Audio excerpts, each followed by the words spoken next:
There are few forms of chaos more personal, more devastating than betrayal from the one you swore your life to.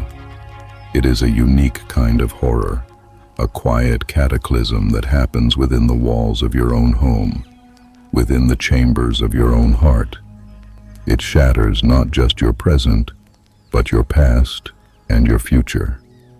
Every shared memory is suddenly cast in a sickening, uncertain light.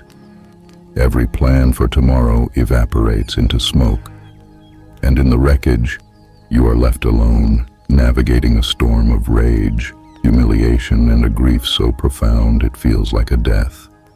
Many men suffer this in silence.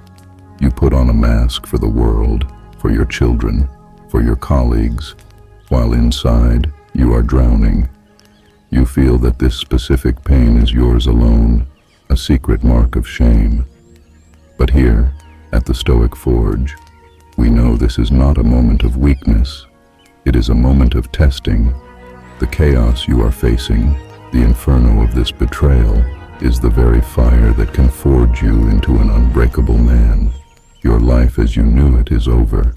That is a fact you must mourn. But your life, the one you control, is just beginning. We will not offer you empty platitudes or simplistic advice. We will offer you the iron tools of the Stoics, the tools to face this horror with your head held high. The first thing you must do is seize your mind. Right now it is a battleground, a torrent of what the Stoics called impressions. These are raw, unexamined thoughts and feelings, images of her betrayal on a loop, voices of your own fear, your own anger, screaming for attention. The great Stoic teacher Epictetus warned us, "We are not disturbed by what happens to us, but by our thoughts about what happens." This is the first principle of your survival. Her actions were hers. They happened. But the story you tell yourself about what those actions mean, that you are worthless, that you are a fool, that your life is ruined, that story is yours, and you must begin the hard work of rewriting it. This is the first brutal truth. Your worth is not tied to her fidelity. Her choices are a reflection of her character, her weaknesses, her own internal state. They are not a measure of your value as a man.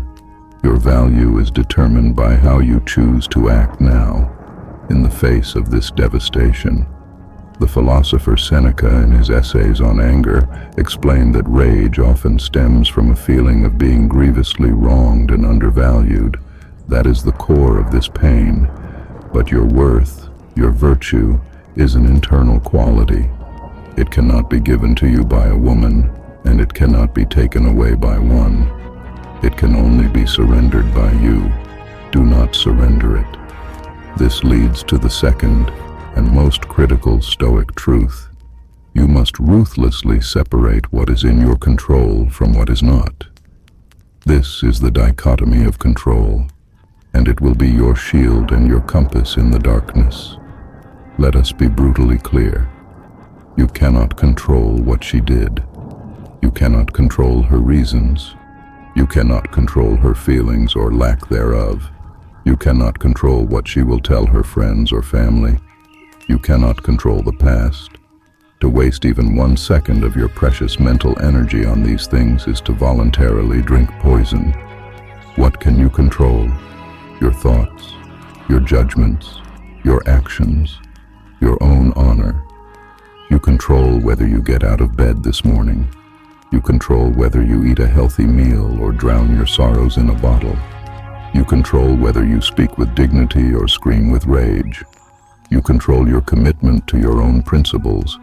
Marcus Aurelius constantly reminded himself to return to his inner citadel. This is your task now. Imagine a fortress within you, a place of pure reason and strength. The betrayal was an earthquake that leveled the city outside the walls. But the citadel itself remains untouched unless you open the gates and let the chaos in. Defend those gates. Your mind is the only thing that is truly yours. Take command. The third Stoic truth you must face is this. This catastrophe is the new raw material of your life. The Stoics had a concept called Amor Fati, a love of fate. This does not mean you must be happy or grateful that this happened. That is absurd and insulting. Amor Fati is the grim, powerful acceptance that this ruin, this pain, this reality is the material you now have to work with. You cannot build a new life by wishing you had different materials or by staring at the ruins of the old one. You must look at the rubble, at the broken pieces, and say, "This is what I have. From this, I will build." The obstacle, as Marcus Aurelius taught, becomes the way. This betrayal is the obstacle. How you navigate it with virtue is the way forward. This brings us to the choice. The path forward from here will diverge, and the Stoic framework does not tell you which road to take, but it tells you how to walk it.